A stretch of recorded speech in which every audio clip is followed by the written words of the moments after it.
ಆದರೆ ಇವತ್ತಿನ ಈ ಒಂದು ಸಭೆ ಐತಿಹಾಸಿಕವಾದಂತಹ ಸಭೆ ಮದ್ದೂರು ತಾಲೂಕಿನಲ್ಲಿ ಇರ್ತಕ್ಕಂಥ ನನ್ನ ಅಭಿಪ್ರಾಯ.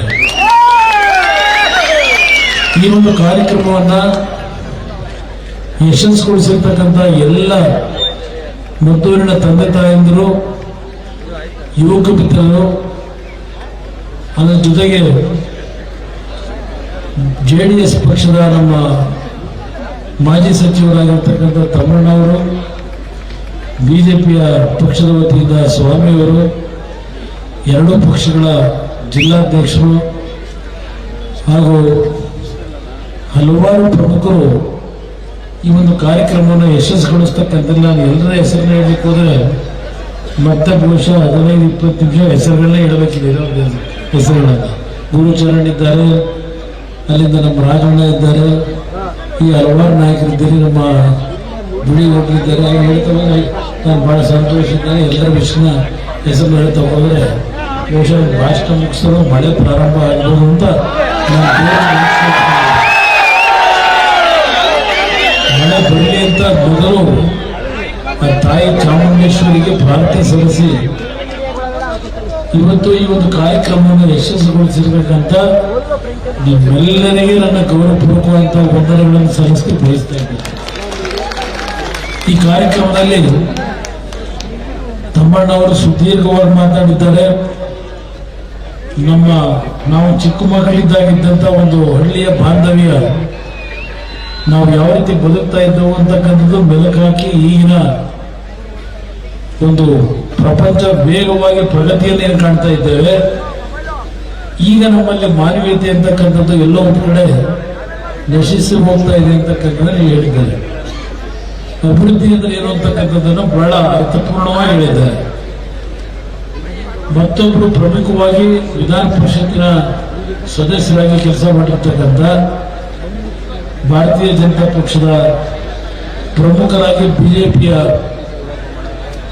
ಪಕ್ಷದ ಸಂಘಟನೆಯಲ್ಲಿ ಮಹಿಳೆಯಾಗಿ ಅತ್ಯಂತ ಪ್ರಾಮಾಣಿಕವಾಗಿ ಕೆಲಸವನ್ನು ಪಕ್ಷದ ನಿರ್ವಹಣೆ ಮಾಡ್ತಾ ಇರತಕ್ಕಂಥ ನನ್ನ ಸಹೋದರಿ ತಾರಾ ಅವರು ಸಹ ಬಹಳ ಅರ್ಥಪೂರ್ಣವಾಗಿ ಮಾತಾಡಿದ್ದಾರೆ. ಅವರು ಮಾತಾಡಬೇಕಾದ್ರೆ ಸ್ವಲ್ಪ ನಮ್ಮ ಅಭಿಮಾನಿಗಳು ಹಾರಾಟಕ್ಕೆ ಸ್ವಲ್ಪ ಗದ್ದಲಗಳೇ ಮಾಡ್ಕೊಂಡಿದ್ದಾರೆ.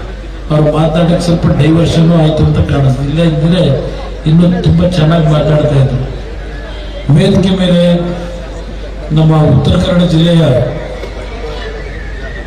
ರಾಯಚೂರಿನ ನಾಡುಗೌಡರಿದ್ದಾರೆ, ಬಿಜಾಪುರದ ರಾಜಗೌಡರಿದ್ದಾರೆ. ಅವರು ಮೊನ್ನೆ ಚುನಾವಣೆಯಲ್ಲಿ ದೇವರಪುರಿನಲ್ಲಿ ನಮ್ಮ ಪಕ್ಷದಿಂದ ಗೆದ್ದಿದ್ದಾರೆ. ದೊಡ್ಡನಗೌಡರು ಅಂತ ಹೇಳಿ ಜೇವರ್ಗಿ ತಾಲೂಕಿನವರು, ಅವರು ಸಹ ಕಡಿಮೆ ಅಂತರದಲ್ಲಿ ಸೋತರು ಮೊನ್ನೆ ಚುನಾವಣೆಯಲ್ಲಿ, ಕಲಬುರಗಿಯಿಂದ ಬಂದಿದ್ದಾರೆ. ಈ ಹಲವಾರು ಪ್ರಮುಖರು ಇದೆ, ಬೋರವರಿದ್ದಾರೆ, ಹಲವಾರು ಪ್ರಮುಖರು ಈ ಕಾರ್ಯಕ್ರಮದಲ್ಲಿ ಭಾಗವಹಿಸತಕ್ಕಂಥದ್ದಿದೆ. ಸಮಯದ ಅಭಾವದಿಂದ ಎಲ್ಲರ ಹೆಸರನ್ನು ಹೇಳಿದೆ. ಇವತ್ತು ಪ್ರಮುಖವಾಗಿ ಮದ್ದೂರಿನಲ್ಲಿ ಇಂಥ ಒಂದು ಐತಿಹಾಸಿಕವಾದ ಸಭೆಯನ್ನು ನೀವು ಮಾಡಿ ನಿಮ್ಮ ಕುಟುಂಬದ ಮಗನಿಗೆ ಇವತ್ತು ಆರೈಸಲಿಕ್ಕೆ ಬಂದಿದ್ದೇವೆ ಅಂತಕ್ಕಂಥ ಒಂದು ಸಂದೇಶವನ್ನ ಬಹುಶಃ ಕಾಂಗ್ರೆಸ್ ನಾಯಕರಿಗೆ ನೀವೆಲ್ಲ ಕೊಟ್ಟಿದ್ದೀರಿ ಅಂತಕ್ಕಂಥದ್ದು ನನಗೆ. ನಮ್ಮ ರಾಜ್ಯದ ಮುಖ್ಯಮಂತ್ರಿಗಳು, ಉಪಮುಖ್ಯಮಂತ್ರಿಗಳು ಇಬ್ಬರು ಸಾರ್ವಜನಿಕವಾಗಿ ಮಾಧ್ಯಮದ ಮುಂದೆ ಹೇಳಿದ್ದಾರೆ, ಈ ಚುನಾವಣೆಯಲ್ಲಿ ಕುಮಾರಸ್ವಾಮಿ ಯಾವ ಕಾರಣಕ್ಕೂ ಮಂಡ್ಯದಲ್ಲಿ ಗೆಲ್ಲಲ್ಲ, ಸೂರ್ಯಚಂದ್ರ ಅವರು ಹುಟ್ಟದೆಷ್ಟೋ ಸತ್ಯವೋ ಅಷ್ಟು ಕುಮಾರಸ್ವಾಮಿ ಸೋಲ್ತಕ್ಕಂಥದ್ದು ಸತ್ಯ ಅಂತಕ್ಕಂಥದ್ದನ್ನ ನಮ್ಮ ಮುಖ್ಯಮಂತ್ರಿಗಳು ಒಂದು 10 ಬಾರಿ ಹೇಳಿದ್ದಾರೆ. ನಾನು ಒಂದು ಮಾತನ್ನ ಹೇಳಿದ್ದೇನೆ,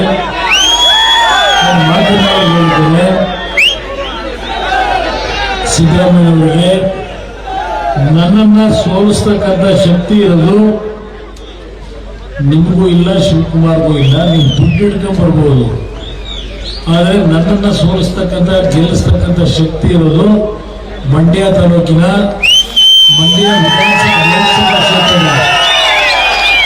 ಲೋಕಸಭಾ ಕ್ಷೇತ್ರದ ನನ್ನ ತಂದೆ ತಾಯಿಗಳು ಯುವಕರು ಸುಮಾರು 17 ಲಕ್ಷಕ್ಕೂ ಹೆಚ್ಚಿನ ಮತದಾರರೇನಿದ್ದಾರೆ. ಆ ನನ್ನ ತಂದೆ ತಾಯಿಗಳು ಯುವಕರಲ್ಲಿ ನನ್ನನ್ನು ಸೋಲಿಸಬೇಕು, ಗೆಲ್ಲಿಸಬೇಕು ಅಂತಕ್ಕಂಥ ಶಕ್ತಿ ಇರ್ತಕ್ಕಂಥದ್ದು ನಿಮ್ಮ ಕೈಯಲ್ಲಿ ಇರೋದನ್ನ ಅವರಿಂದ ಹಲವಾರು ಬಾರಿ ನಿಖಿಲ್ ಕಳೆದ ಚುನಾವಣೆಯಲ್ಲಿ ನಿಖಿಲ್ ಕುಮಾರಸ್ವಾಮಿನ ಸೋಲಿಸಿದ್ದು ನಾವು ಕಾಂಗ್ರೆಸ್ ಪಕ್ಷದವರು ಅಂತ ಪಾಪ ಇತ್ತೀಚೆಗೆ ಹೇಳಿಕೊಂಡಿದ್ದಾರೆ. ಸಂತೋಷ, ನನಗೇನು ಅದರಿಂದ ನೋವು ಇಲ್ಲ, ಹಸುವೇನೂ ಇಲ್ಲ. ಇವತ್ತು ನಾನು ಈ ರಾಜ್ಯದ ಮುಖ್ಯಮಂತ್ರಿಗಳಿಗೆ, ಉಪಮುಖ್ಯಮಂತ್ರಿಗಳಿಗೆ ಕೇಳತಕ್ಕಂಥದ್ದು, ಬಹುಶಃ ಇಲ್ಲಿ ಹಲವಾರು ಜನ ಮಾತನಾಡಬೇಕಾದ್ರೆ ಹೇಳಿದ್ರು, 65 ಅಡಿ ನೀರಿದ್ದಂತ ಕನ್ನಂಬಾಡಿ ಕಟ್ಟೆನಲ್ಲಿ ನಮ್ಮ ಮಂಡ್ಯದ ನನ್ನ ರೈತ ಬಂಧುಗಳಿಗೆ ನೀರು ಕೊಟ್ಟು ಬೆಳೆ ಉಳಿಸಿದಂತ ದಿನಗಳನ್ನ ನೀವು ಕಂಡಿದ್ದೀರಿ. ಇವತ್ತು 98 ಅಡಿ ನೀರಿದ್ದಾಗ ಹೇಳ್ತಾರೆ, ಘೋಷಣೆ ಮಾಡ್ತಾರೆ 102 ಅಡಿಗೆ ಹೋಯ್ತು ನೀರು. ಈ ಬಾರಿ ಯಾವುದೇ ಕಾರಣಕ್ಕೂ ಭತ್ತ ನಾಟಿ ಮಾಡಬೇಡಿ ಅಂತ ಹೇಳಿ ಪ್ರಥಮ ಬಾರಿಗೆ ಮುಂಗಾರಿನಲ್ಲಿ ಈ ರಾಜ್ಯ ಸರ್ಕಾರ ಘೋಷಣೆ ಮಾಡ್ತಾರೆ. ಅದು ಘೋಷಣೆ ಮಾಡೋರು ಯಾರು? ಜಿಲ್ಲೆಯ ಉಸ್ತುವಾರಿ ಸಚಿವ. ರೈತರ ಬಗ್ಗೆ ಎಷ್ಟು ಮಟ್ಟಿಗೆ ಗೌರವ ಇಟ್ಟುಕೊಂಡಿದ್ದಾರೆ ಅವರು. ಮಂಡ್ಯ ಜಿಲ್ಲೆ ಜನತೆ ಯಾವ ಒಂದು ಕಷ್ಟಪಟ್ಟು ಜೀವನ ಮಾಡ್ತಕ್ಕಂಥವ್ರು. ಈ ಜಿಲ್ಲೆಗೆ ನಾವು ಎಂಟರಾಗಬೇಕಾದ್ರೆ ಸಕ್ಕರೆ ನಾಡಿಗೆ ಸ್ವಾಗತ ಅಂತಕ್ಕಂಥದ್ದು 2 ಕಡೆ ಬೋರ್ಡ್ ಹಾಕಿದ್ರು. ಹಸಿರು ನಾಡು, ಸಕ್ಕರೆ ನಾಡು ಅಂತಕ್ಕಂಥದ್ದು ಈ ಒಂದು ಜಿಲ್ಲೆಗೆ ಇರ್ತಕ್ಕಂಥ ಹೆಸರು. ಇಂಥ ಒಂದು ಜಿಲ್ಲೆಯಲ್ಲಿ ಈ ಸರ್ಕಾರ ಬಂದ ನಂತರ ಹಲವಾರು ಭಾಗದಲ್ಲಿ ನೋಡಿದ್ದೆ ನಾನೀಗ ಕಳೆದ 15-20 ದಿವಸದಲ್ಲಿ. ಈ ಕಡೆ ನಾವು ಮಳವಳ್ಳಿ ಕಡೆಯಿಂದ ಮದ್ದೂರು ಬಂದ್ರೆ, ಅಲ್ಲಿ ಪಾಂಡಪುರದಿಂದ ಕೇರ್ಪೇಟೆ ಕಡೆ ಹೋದ್ರೆ, ಮಂಡ್ಯಕ್ಕೆ ಬಂದ್ರೆ ಹಲವಾರು ಕಡೆ ಕಬ್ಬಿನ ಬೆಳೆ ಒಣಗಿ ನಿಂತಿದೆ. ಈಗ ಬೆಂಕಿ ಹಾಕೋದು ಒಂದೇ ಈಗ ಇರ್ತಕ್ಕಂಥ ಮಾರ್ಗ. ದೇವರುಗಳಿಂದ ಮಳೆ ಬಂದ್ರೆ ಸ್ವಲ್ಪ ಚಿಗುರು ಕಾಣಬಹುದು ನಾವು. ಭತ್ತ ಅಂತೂ ಬಹಳ ಕಡೆ ಬೆಳೆಯಲೇ ಇಲ್ಲ. ಇನ್ನು ಕೊನೆಯ ಭಾಗದಲ್ಲಿ ನೀರೇ ಇರಲಿಲ್ಲ. ಇದು ಈ ಸರ್ಕಾರ ನಮ್ಮ ಮಂಡ್ಯ ಜಿಲ್ಲೆಯ ರೈತಿಗೆ ಕೊಟ್ಟಂತ ಉಡುಗೊರೆ. ಇದು ಈ ಚುನಾವಣೆಯಲ್ಲಿ 5 ಸ್ಥಾನವನ್ನು ಗೆಲ್ಲಿಸ್ಕೊಟ್ಟು 6 ಸ್ಥಾನ ಗೆಲ್ಲಿಸ್ಕೊಟ್ರಿ. JDS ನ ಮುಗಿಸೇ ಬಿಟ್ಟಿದ್ದೇವೆ. ಅದು ಈ JDS ತಲೆನೇ ಎತ್ತಲ್ಲ ಅಂತೇಳಿ. ಇಂಥ ಒಂದು ಪರಿಸ್ಥಿತಿನಲ್ಲಿ ನಾನು ನಿಮ್ಮ ಗಮನ ತರ್ತೇನೆ. ಕಳೆದ ಚುನಾವಣೆಯಲ್ಲಿ ನಮ್ಮ ಪಕ್ಕದ ಸಂಗಮದಿಂದ ಒಂದು ಪಾದಯಾತ್ರೆ ಹೊರಟರು ಕಾಂಗ್ರೆಸ್ ನಾಯಕರು. ನಮ್ಮ ನೀರು ನಮ್ಮ ಹಕ್ಕು ಅಂತ ಹೇಳಿ ಹೊರಟರು. ಹಾಗೆ ನಮ್ಮ ಕನಕಪುರದ ಲೀಡರು ನಮ್ಮ ಜನಕ್ಕೆ ಹೇಳಿದ್ರು, ಕುಮಾರಸ್ವಾಮಿಯವರು ಮುಖ್ಯಮಂತ್ರಿ ಆಗೋಗ್ಬಿಟ್ಟ, ನಮ್ಮ SM ಕೃಷ್ಣ ಅವರು ಮುಖ್ಯಮಂತ್ರಿಗಳಾಗೋದ್ರು, ದೇವೇಗೌಡರು ಮುಖ್ಯಮಂತ್ರಿಗಳಾಗೋದ್ರು, ನನಗೂ ಒಂದು ಅವಕಾಶ ಕೊಡಿ, ಒಂದು ಪೇಪರ್ ಪೆನ್ನು ಕೊಡಿ ನನಗೆ ಅಂತ ಕೇಳಿದ್ರು. ಪಾಪ ನೀವು ಆಸೆಯಿಂದ ಕೊಟ್ರಿ, ಪಾಪ ಅವರು ಒಂದು ಅವಕಾಶ ಉಪಯೋಗ ಮಾಡ್ಕೊಳ್ಳಿ. ನೀವು ಪೇಪರ್ ಪೆನ್ ಕೊಟ್ಟಿದ್ದು ಯಾವುದಕ್ಕೆ ಉಪಯೋಗ ಮಾಡಿದ್ದಾರೆ ಅವರು? ನಮ್ಮ ಕಾವೇರಿ ನೀರು ಉಳಿಸ್ಲಿಕ್ಕೆ ಮಾಡಿದ್ರ? ಕುಮಾರಸ್ವಾಮಿ ದೇವೇಗೌಡರದು ಕೊಡುಗೆ ಏನು ಅಂತ ಕೇಳ್ತಾರೆ ಸಿದ್ದರಾಮಯ್ಯ ಅವರು ಕಾವೇರಿ ಬಗ್ಗೆ.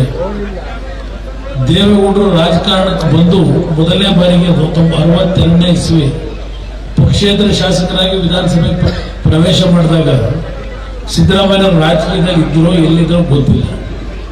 ಇನ್ನು ಈ ವ್ಯಕ್ತಿ ಎಲ್ಲಿದ್ದರೋ ನನಗೆ ಇನ್ನೂ ಗೊತ್ತಿಲ್ಲ. ಬಹಳ ಜನ ಏನನ್ನ ಹೇಳ್ತಾರೆ. ಇದು ಒಂದು ಭಾಗ. ದೇವೇಗೌಡರನ್ನ ಕಾವೇರಿ ಬಗ್ಗೆ ಪ್ರಶ್ನೆ ಮಾಡ್ತಕ್ಕಂಥ ಸಿದ್ದರಾಮಯ್ಯನವರಿಗೆ ಯಾವ ನೈತಿಕತೆ ಇದೆ ಅಂತಕ್ಕಂಥದ್ದು ಕೇಳಲಿಕ್ಕೆ ಬಯಸ್ತೇನೆ. ದೇವೇಗೌಡರು ಉಪವಾಸ ಕೂತರು, ಇವರೇ ಮುಖ್ಯಮಂತ್ರಿ. ಕೇಂದ್ರ ಸರ್ಕಾರವನ್ನು ತೀರ್ಮಾನ ಮಾಡ್ಲಿಕ್ಕೆ ಹೊರಟರು ಸುಪ್ರೀಂ ಕೋರ್ಟ್ ಆದೇಶದ ಮೇರೆಗೆ. ದೇವೇಗೌಡರು ಗಾಂಧಿ ಪ್ರತಿಮೆ ಹತ್ರ ವಿಧಾನಸೌಧ ಮುಂದೆ ಪ್ರತಿಭಟನೆ ಮಾಡಿ ಉಪವಾಸ ಕೊಡ್ತೀನಿ ಅಮರನಾಥ್ ಸತ್ಯಾಗ್ರಹ ಅಂತ ಹೇಳಿ ಕೂತ ತಕ್ಷಣ 5 ಜನ ದೆಹಲಿಯಿಂದ ಮಂತ್ರಿಗಳನ್ನ ವಿಧಾನಸೌಧ ಮುಂಭಾಗ ಕಳಿಸಿದ್ರು. ದೇವೇಗೌಡರಿಗೆ ಬೇಡ, ಇಂಥ ಕಠಿಣವಾದ ನಿರ್ಧಾರ ಮಾಡಬೇಡಿ ಅಂತ. ಇದು ದೇವೇಗೌಡರು ಮಂಡ್ಯ ಜಿಲ್ಲೆಯ ಜನತೆ ಪರವಾಗಿ ಯಾವ ರೀತಿ ಧ್ವನಿ ಎತ್ತಿದ್ದಾರೆ. ಮೊನ್ನೆ ರಾಜ್ಯಸಭೆಯಲ್ಲಿ ಅವರಿಗೆ ನಡೀಲಿಕ್ಕೆ ಆಗೋದಿಲ್ಲ, ದೇವೇಗೌಡರಿಗೆ ನಡೀಲಿಕ್ಕೆ ಆಗೋದಿಲ್ಲ, ವೀಲ್ ಚೇರಲ್ಲಿ ಹೋಗ್ತಾರೆ ಲೋಕಸಭೆಯಲ್ಲಿ ಮೇಕೆದಾಟಿನ ವಿಷಯದಲ್ಲಿ ಮತ್ತು ಕಾವೇರಿ ನೀರಿನ ಪರಿಸ್ಥಿತಿ ಏನಾಗಿದೆ, ಬೆಂಗಳೂರು ನಗರದ ನಾಗರಿಕರಿಗೆ ಕುಡಿಯೋ ನೀರಿನ ಪರಿಸ್ಥಿತಿ ಆಗಿದೆ, ಪರಿಪರಿಯಾಗಿ ಬೇಡ್ಕೊಂಡಂತ ದೃಶ್ಯ. ಮಲ್ಲಿಕಾರ್ಜುನ ಖರ್ಗೆ ಅವರು ಆ ಕಡೆ ಕೂತಿರ್ತಾರೆ ಇದೇ ರಾಜ್ಯಸಭೆಯಲ್ಲಿ. ಯಾರಾದ್ರೂ ಕಾಂಗ್ರೆಸ್ ನಾಯಕರು ಚಕಾರ ಏಕತೆ ಎತ್ತಿದ್ರ ದೇವೇಗೌಡರ ಮೇಲೆ ಯಾವ ನೈತಿಕತೆ ಇಟ್ಕೊಂಡು ಮಾತನಾಡ್ತೀರಿ? ಇದು ನಾನು ಕೇಳ್ತಕ್ಕಂಥ ಪ್ರಶ್ನೆ. ಇವತ್ತು ನಮ್ಮ ನೀರು ನಮ್ಮ ಹಕ್ಕು ಅಂತ ಪಾದಯಾತ್ರೆ ಮಾಡಿದವರು ನೀವು ಸರ್ಕಾರ ಕೊಟ್ಟ ಮೇಲೆ ನಮ್ಮ ನೀರು ತಮಿಳುನಾಡು ಹಕ್ಕು ಅಂತ ಹೇಳಿ ಸರಾಗವಾಗಿ ತಮಿಳುನಾಡಿಗೆ ನೀರು ಬಿಡ್ತಾರೆ ಅವರೇ. ನಮ್ಮ ಜಮೀನಲ್ಲಿ ಒಣಗ ನಿಂತಿದೆ. ಇದು ಈ ನಮ್ಮ ನಾಡಿನ ಈ ಭಾಗದ ಜನತೆಗೆ ಈ ಸರ್ಕಾರ ಕೊಟ್ಟಿರ್ತಕ್ಕಂಥ ಕೊಡುಗೆ. ಮೊನ್ನೆ ದೇವೇಗೌಡರು ಮೇಕೆದಾಟರ ಬಗ್ಗೆ ಚರ್ಚೆ ಮಾಡಿದ ನಂತರ ಇವರು ಹೇಳಿದ್ರು ನಾವು ಪಾದಯಾತ್ರೆ ಮಾಡಿದಾಗ ದೇವೇಗೌಡರು ಬೆಂಬಲ ಕೊಡಲಿಲ್ಲ ಅಂತ. ಇವರು ಪಾದಯಾತ್ರೆ ಮಾಡಿದ್ದು ಚುನಾವಣೆಗೆ ಗೆಲ್ಲಕ್ಕೆ ಪಾದಯಾತ್ರೆ ಮಾಡಿದ್ರು, ಮೇಕೆದಾಟು ಕಟ್ಟೋದಕ್ಕೆ ಪಾದಯಾತ್ರೆ ಮಾಡಿದ್ರ ಇವರು. ನಿಮ್ಮನ್ನು ನಂಬಿಸಿ ನಾವೇನೋ ಮೇಕೆದಾಟ ಕಟ್ಟಿಬಿಡ್ತೀವಿ ಅಂತೇಳಿ. ಈಗ ನಿನ್ನೆ ದಿನ ಮುಖ್ಯಮಂತ್ರಿಗಳು ಏನ್ ಹೇಳಿದ್ದಾರೆ, ದೇವೇಗೌಡರು ಬಿಜೆಪಿಯ ಲೋಕಸಭಾ ಸದಸ್ಯರು ನರೇಂದ್ರ ಮೋದಿಗೆ ಹೇಳಿ ಅನುಮತಿ ಕೊಡಿಸ್ಬಿಟ್ರೆ ನಾಳೆ ಬೆಳಿಗ್ಗೆ ಕೆಲಸ ಶುರು ಮಾಡ್ತೀವಿ ಅಂತ ಮೊನ್ನೆ ಹೇಳಿದ್ದಾರೆ ಪತ್ರಿಕೆ. ಸ್ನೇಹಿತರು ಕೆಲವರು ಓದಿರ್ಬೋದು. ನಾನು ದೇವೇಗೌಡರು ಹೇಳೋರು ಅನುಮತಿ ಕೊಡಿಸಿ ಅಂತ. ಅನುಮತಿ ಕೊಡಬೇಕಾದರೂ ನರೇಂದ್ರ ಮೋದಿ ಕೈಯಲ್ಲಿ 5 ನಿಮಿಷ ಕೊಡಿಸ್ತೀವಿ. ಅನುಮತಿ ಎಲ್ಲಿಂದ ಬೇಕೀಗ ನಿಮಗೆ ತಕರಾರು ಯಾರು? ತಮಿಳುನಾಡಿನಲ್ಲಿ ಚುನಾವಣೆ ಹೊಂದಾಣಿಕೆ ಮಾಡ್ಕೊಂಡಿದ್ದೀರಿ. ನಮಗೆ ಹೇಳ್ತೀರಿ ಬಿಜೆಪಿ ಜೊತೆ ಹೊಂದಾಣಿಕೆ ಮಾಡಿ ಜೆಡಿಎಸ್ ಪಕ್ಷನ ಮಾರಾಟ ಮಾಡಿಬಿಟ್ಟ ಕುಮಾರಸ್ವಾಮಿ ಅಂತ ಭಾಷಣ ಮಾಡ್ತೀರಿ. ಇವತ್ತು ನೀವು ತಮಿಳುನಾಡಿನಲ್ಲಿ ಡಿಎಂಕೆ ಜೊತೆ ಲೋಕಸಭೆಗೆ ಹೊಂದಾಣಿಕೆ ಮಾಡ್ಕೊಂಡು ನಮ್ಮ ನಾಡಿನ ರೈತರ ಬದುಕನ್ನು ಹಾಳು ಮಾಡಿ ಕಾವೇರಿ ನೀರನ್ನ ಮಾರಾಟ ಮಾಡಿರ್ತಕ್ಕಂಥವ್ರು ನೀವುಗಳು ಅಂತ ಮೊನ್ನೆ ಅಲ್ಲಿ ಚುನಾವಣೆಯ ಸಮಯದಲ್ಲಿ ಒಂದು ಪ್ರಣಾಳಿಕೆ ಬಿಡುಗಡೆ ಮಾಡ್ತಾರೆ ಅಲ್ಲಿಯ ಮುಖ್ಯಮಂತ್ರಿ. ಯಾವುದೇ ಕಾರಣಕ್ಕೂ ನಾವು ಮೇಕೆದಾಟನ್ನ ಕಟ್ಟಲಿಕ್ಕೆ ಒಪ್ಪಿಗೆ ಕೊಡೋದಿಲ್ಲ ಅಂತಕ್ಕಂಥ ಪ್ರಣಾಳಿಕೆ ಬಿಡುಗಡೆ ಮಾಡಿದ್ರು. ಸಿದ್ದರಾಮಯ್ಯನವರೇ, ಶಿವಕುಮಾರ್ ಅವರೇ, ಒಂದು ಚಕಾರ ಎತ್ತಿದ್ರ ನೀವು ಆ ಪ್ರಣಾಳಿಕೆಯಲ್ಲಿ ಅವರು ಘೋಷಣೆ ಮಾಡಿದ್ದಕ್ಕೆ ದೇವೇಗೌಡರು ತಕ್ಷಣ ದೆಹಲಿಗೆ ಹೋಗಿ ನಾರಿಮನ್ನವರು ಇವತ್ತು ತೀರ್ಕೊಂಡು ಹೋಗಿದ್ದಾರೆ. ಸುದೀರ್ಘವಾಗಿ ನಮ್ಮ ಕಾವೇರಿ ನೀರಿನ ವಿಷಯದಲ್ಲಿ ವಕೀಲ ವೃತ್ತಿಯ ಮಾಡಿದಂತ ಜವಾಬ್ದಾರಿ ತೆಗೆದುಕೊಂಡಂತವ್ರು ತೀರ್ಕೊಂಡು ಹೋಗಿದ್ದಾರೆ. ಅವ್ರ ಜೂನಿಯರ್ ಒಬ್ಬರು ಇನ್ನು ಎಲ್ಲಾ ವಿಷಯ ಇಟ್ಕೊಂಡಿದ್ದಾರೆ. ಅವರನ್ನ ಹೋಗಿ ಭೇಟಿ ಮಾಡಿ ಮೇಕೆದಾಟನ್ನ ಕಟ್ಟತಕ್ಕಂಥದ್ದಕ್ಕೆ ಒಂದು ರಿಸರ್ವಾಯರ್ ಮಾಡಲಿಕ್ಕೆ ಯಾವ ತರ ಮುಂದುವರಿಯಬೇಕು ಅಂತಕ್ಕಂಥದ್ದನ್ನ ಈ ವಯಸ್ಸಿನಲ್ಲಿ ಹೋಗಿ ಚರ್ಚೆ ಮಾಡ್ಕೊಂಡು ಮಾನಸಿಕವಾಗೆಲ್ಲ ಸಿದ್ಧ ಮಾಡಿದ್ದಾರೆ. ನನಗೆ ಹೇಳ್ತಾರೆ ಯಾವಾಗಲೂ, ನೋಡು ನಾನು ಇನ್ನೂ ಸಾಯಲ್ಲ, ಇನ್ನು ಬದುಕಿರ್ತೀನಿ, ನಿನ್ನ ಕೈನಲ್ಲೇ ಕಾವೇರಿ ನೀರಿನ ವಿಷಯದಲ್ಲಿ ಇವತ್ತು ಜನತೆಗೆ ನ್ಯಾಯ ಕೊಡಿಸ್ತೀನಿ. ಮಂಡ್ಯ ಜನಕ್ಕೆ ಅಷ್ಟೇ ಅಲ್ಲ, ನಮ್ಮ ಕಾವೇರಿ ಜನತೆಗೆ ನ್ಯಾಯವನ್ನು ಕೊಡಿಸಿದ ನಂತರವೇ ಆ ಭಗವಂತ ನನ್ನ ಜೀವವನ್ನು ತೆಗೆದುಕೊಳ್ತಕ್ಕಂಥದ್ದು ಅಂತ ಮಾತನ್ನ ಮೊನ್ನೆ 3 ದಿವಸಗಳ ಹಿಂದೆ ದೇವೇಗೌಡರು ನನಗೆ ಹೇಳ್ತಾರೆ. ನೀನೇನು ಹೋರಾಟ ಮಾಡ್ತಾ ಇದೆಯಾ ಗೊತ್ತಿದೆ ಅಂತೇಳಿ. ಇವತ್ತು ನರೇಂದ್ರ ಮೋದಿ ಅವರು ದೇವೇಗೌಡರ ಬಗ್ಗೆ ಅತ್ಯಂತ ಗೌರವವನ್ನು ಇಟ್ಕೊಂಡಿದ್ದಾರೆ. ದೇವೇಗೌಡರ ಬಗ್ಗೆ ಬಹಳ ಗೌರವ ಇದೆ. ಮೈಸೂರಿನಲ್ಲಿ ತಾವು ಗಮನಿಸಿರ್ಬೋದು, ಮೊನ್ನೆ ಭಾಷಣ ಮಾಡಬೇಕಾದ್ರೆ ನರೇಂದ್ರ ಮೋದಿ ಅವರು ಒಂದು ಮಾತು ಹೇಳ್ತಾರೆ.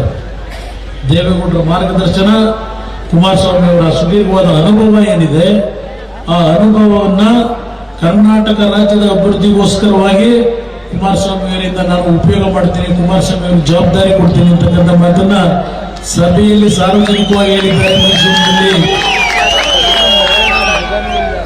ನರೇಂದ್ರ ಮೋದಿ ಅವರ ಬಗ್ಗೆ ನಮ್ಮ ವಿದೇಶದಿಂದ ಬಂದಿರತಕ್ಕಂಥ ನಮ್ಮ ಯುವ ಸ್ನೇಹಿತರು ಮಾತಾಡಿದ್ರು.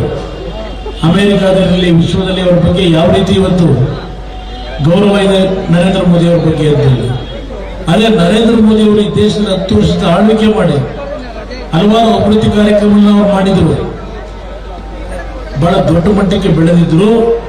ನೀವು ಬೆಳೆಸಿರ್ತಕ್ಕಂಥ ಸದಾಕಾಲ ಕಷ್ಟ ಸುಖದಲ್ಲಿ ಶಕ್ತಿ ತುಂಬಿರ್ತಕ್ಕಂಥ ನಿಮ್ಮ ಮನೆಯ ಹಿರೀಕರು, ಈ ಒಂದು ಜಿಲ್ಲೆಯ ಹಿರೀಕರು ಅಂತಕ್ಕಂಥ ಹಾಸನದ ಹಿರೀಕರು ಅಂತ ಹೇಳಲ್ಲ, ಹಾಸನದ ಜೊತೆಗೆ ಈ ರಾಜ್ಯದ ಹಿರೀಕರಾಗಿರ್ತಕ್ಕಂಥ ನಿಮ್ಮೆಲ್ಲರಿಗೆ ಸನ್ಮಾನ್ಯ ದೇವೇಗೌಡರು ಪ್ರಧಾನಮಂತ್ರಿಗಳ ಭೇಟಿಗೆ ಸಮಯ ಕೇಳಿದ್ರು. ತಕ್ಷಣ ಕೊಟ್ಟು ದೇವೇಗೌಡರಲ್ಲಿ ಹೋದ್ರೆ ಅವರು ಎದ್ದು ಬಂದು ದೇವೇಗೌಡರನ್ನ ಕೈ ಹಿಡಿದು ಕರ್ಕೊಂಡ್ಬಂದು ಕುರ್ಚಿ ಮೇಲೆ ಕೂರಿಸಿ ಪ್ರಧಾನಮಂತ್ರಿ ಕಚೇರಿನಲ್ಲಿ ಹಿಂದ್ಗಡೆ ಹೋಗಿ ನಿಂತ್ಕೊಂಡು ಫೋಟೋ ತೆಗೆಸಿ ಸಾರ್ವಜನಿಕವಾಗಿ ಜನತೆ ಕಳಿಸ್ತಾರೆ. ಇದು ದೇವೇಗೌಡರ ಬಗ್ಗೆ ಆ ಗೌರವನ ಇಟ್ಟಿರ್ತಕ್ಕಂಥದ್ದು. ನೀವು ಕೊಟ್ಟಂತ ಶಕ್ತಿ ದೇವೇಗೌಡರಿಗೆ ಇವತ್ತು ಪ್ರಧಾನಮಂತ್ರಿ ನಮ್ಮ ನರೇಂದ್ರ ಮೋದಿ ಅವರು ಇವತ್ತು ಗೌರವ ಕೊಡ್ತಾ ಇರ್ತಕ್ಕಂಥದ್ದು ನೀವು ದೇವೇಗೌಡರಿಗೆ ಕೊಟ್ಟಂತ ಶಕ್ತಿ. ಇದೆಲ್ಲವನ್ನ ನಾವು ಗಮನಿಸಿದ್ದೇವೆ. ಅಷ್ಟು ಸುಲಭವಾಗಿ JDS ಪಕ್ಷವನ್ನು ಯಾರು ಮುಗಿಸ್ಲಿಕ್ಕೆ ಸಾಧ್ಯ ಇಲ್ಲ. ಈ ಪಕ್ಷ ನೀವು ಕಟ್ಟುತ್ತಿರ್ತಕ್ಕಂಥ ಪಕ್ಷ ಇದು, ನಿಮ್ಮಿಂದ ಬೆಳೆದಿದೆ. ಲಕ್ಷಾಂತರ ಕಾರ್ಯಕರ್ತರು ನೀವು ಬೆಳೆಸಿದ್ದೀರಿ. ಇವತ್ತು ಹಲವಾರು ವಿಷಯಗಳ ಬಗ್ಗೆ ಸರ್ಕಾರ ಚರ್ಚೆ ಮಾಡ್ತಾ ಇದ್ದಾರೆ. ನಾನು ರೈತರು ಸಾಲ ಮನ್ನಾ ಮಾಡಿದಾಗ ಪ್ರಧಾನಮಂತ್ರಿಗಳ ಹತ್ರಕ್ಕೆ ಹೋಗಿ ರೈತರು ಸಾಲ ಮನ್ನಾ ಮಾಡ್ತಾ ಇದ್ದೇನೆ, ನನ್ನ ಖಜಾನೆ ಖಾಲಿಯಾಗಿದೆ, ದುಡ್ಡು ಕೊಡ್ತಿರೋ ಇರುವಂತ ಗಲಾಟೆ ಮಾಡಿದ್ರೆ ನಿಮ್ಮ ತೆರಿಗೆ ಹಣ, ನಿಮ್ಮ ದುಡ್ಡು ಖಜಾನೆ ತುಂಬಿಸಿದ್ರಿ, ನಿಮ್ಮ ದುಡ್ಡು ನಿಮಗೆ ಕೊಟ್ಟಿದ್ದೇನೆ ವಾಪಸ್ಸು. ಮಂಡ್ಯ ಜಿಲ್ಲೆ 750 ಕೋಟಿ ಸಾಲ ಮನ್ನಾ ಮಾಡಿರ್ತಕ್ಕಂಥದ್ದು, 750 ಕೋಟಿ. ಕುಮಾರಸ್ವಾಮಿ ಏನು ಮಾಡಿದ ಜಿಲ್ಲೆಗೆ ಅಂತ ಕೇಳ್ತಾರೆ ಕಾಂಗ್ರೆಸ್ ನಾಯಕರು. ನೀವೇನು ಕೊಟ್ಟಿದ್ದೀರಿ ಜಿಲ್ಲೆಗೆ? ನೀವು ಕೊಟ್ಟಿದ್ದೇನು ಕಾಂಗ್ರೆಸ್ ನಾಯಕರು? ಬರಗಾಲ. ಕಾಂಗ್ರೆಸ್ ಬಂದಾಗಲಿಲ್ಲ, ರಾಜ್ಯದಲ್ಲಿ ಕಾಂಗ್ರೆಸ್ ಬಂದಾಗಲಿಲ್ಲ, ಬರಗಾಲನೂ ಜೊತೆ ಕರ್ಕೊಂಡು ಬರ್ತದೆ. ಆದರೆ ಬರಗಾಲ ಇದೆಯಲ್ಲ, ಬರಗಾಲ ಈ ಸರ್ಕಾರದಲ್ಲಿ ಅವರ ಇವ್ರಿಗೆ ಬರಗಾಲ ಅಲ್ಲ. ಬರಗಾಲ ನಿಮ್ಮಂತ ಪುಣ್ಯಾತ್ಮ ತಂದೆ ತಾಯಿಗಳು ಭೂಮಿ ನಂಬಿ ಏನು ಬದುಕ್ತಾ ಇದ್ದೀರಿ, ನಿಮಗೂ ಬರಗಾಲ. ಅವರಿಗೆ ಸುವರ್ಣ ಕಾಲ, ಅವರಿಗೆ ಬರಗಾಲ ಬಂದ್ಬಿಟ್ಟು ದುಡ್ಡು ತೆಗಲಿಕ್ಕೆ, ದುಡ್ಡು ಲೂಟಿ ಮಾಡಲಿಕ್ಕೆ. ಇದು ಇವರು ನಡೆಸಿರ್ತಕ್ಕಂಥದ್ದು. ನಾನು ಬಹಳ ಹೊತ್ತು ಚರ್ಚೆ ಮಾಡ್ಲಿಕ್ಕೆ ಹೋಗೋದಿಲ್ಲ. ನೀವು ಇವತ್ತೇನು ಸಭೆಯಲ್ಲಿ ಬಂದಿದ್ದೀರಿ, ಒಂದು ಮಾತನ್ನ ನಿಮಗೆ ಕೊಡ್ತೀನಿ. ಕಳೆದ ಬಾರಿ ನಾನು 2018ರಲ್ಲಿ ಕುಮಾರ ಪರ್ವ ಮಾಡಬೇಕಾದ್ರೆ ಹೇಳಿದೆ, ನನ್ನ ರೈತರು ಆತ್ಮಹತ್ಯೆಗೆ ಶರಣಾಗಬೇಡಿ, ನಾನು ಮುಂದೆ ಈ ರಾಜ್ಯದಲ್ಲಿ ಜನತೆ ಆಶೀರ್ವಾದದೊಂದಿಗೆ ಅಧಿಕಾರಿಗೆ ಬಂದರೆ ನಿಮ್ಮ ಸಾಲವನ್ನು ಸಂಪೂರ್ಣ ಮನ್ನಾ ಮಾಡ್ತೀನಿ ಅಂತ ಮಾತಾಡ್ತೀನಿ. ನನಗೆ ಸಂಪೂರ್ಣ ಬಹುಮತ ಬರಲಿಲ್ಲ, ಆದರೂ ನನ್ನ ರೈತರು ಕೊಟ್ಟ ಮಾತನ್ನು ನಾನು ನಡೆಸ್ಕೊಂಡಿದ್ದೇನೆ. 25,000 ಕೋಟಿ ರೈತರು ಸಾಲ ಮನ್ನಾ ಕೊಟ್ಟೆ. ನನಗೆ ಸ್ವತಂತ್ರ ಸರ್ಕಾರ ಕೊಟ್ಟಿದ್ರೆ ಅದರ ಕಥೆನೇ ಬೇರೆ. 5 ವರ್ಷ ಸರ್ಕಾರ ನಾವೆಂದೂ ಆಡಲಿಲ್ಲ. ದೇವೇಗೌಡರು ಆಳಿದ್ದು 62 ವರ್ಷದ ಅವರ ರಾಜಕೀಯ ಜೀವನದಲ್ಲಿ 10 ತಿಂಗಳು ಪ್ರಧಾನಮಂತ್ರಿ, 16 ತಿಂಗಳು ಮುಖ್ಯಮಂತ್ರಿ, 2 ವರ್ಷ ಮಂತ್ರಿ, ನೀರಾವರಿ ಮಂತ್ರಿ. ಇವತ್ತು ನೀರಾವರಿ ಮಂತ್ರಿಗಳಲ್ಲಿ ದೇವೇಗೌಡರು 73ರಿಂದ 75. ಈ ಒಂದು ಮದ್ದೂರು ತಾಲೂಕಿಗೆ ಎಷ್ಟು ಸೇತುವೆಗಳನ್ನು ಕಟ್ಟಿಸಿದ್ದಾರೆ.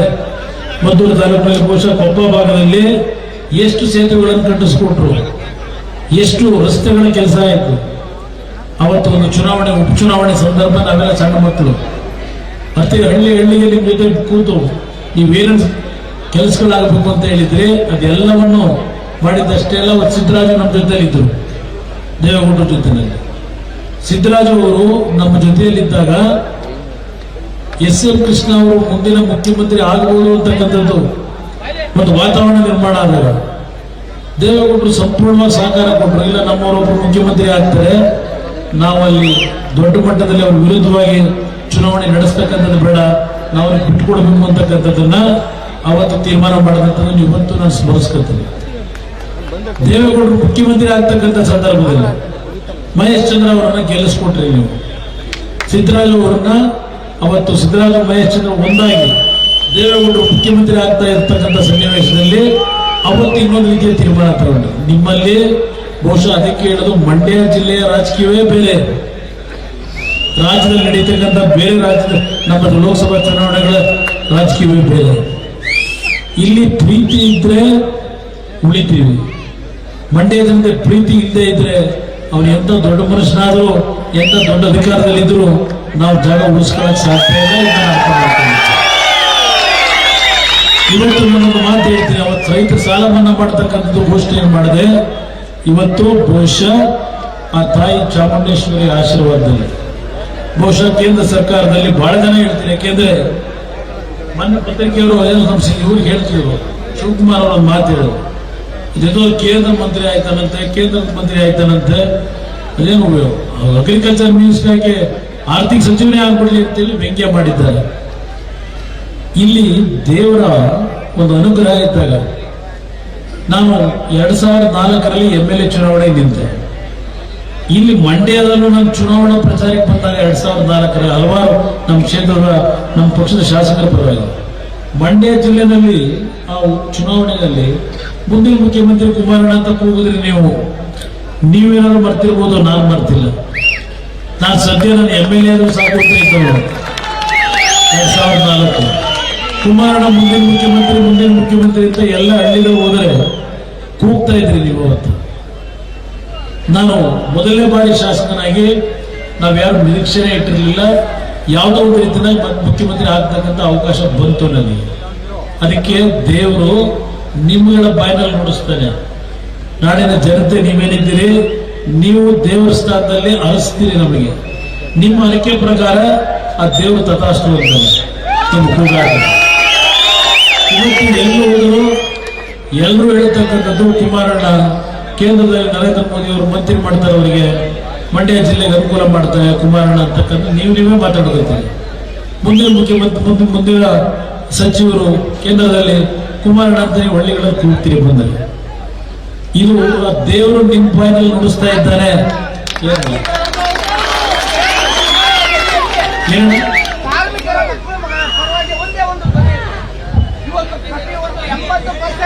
ಕಾರ್ಮಿಕರ ಪರವಾಗ ಸಣ್ಣ ಮಕ್ಕಳು ಕೆಲಸಕ್ಕೆ ಹೋಗ್ತಾರಲ್ಲ, ಅದಕ್ಕೆ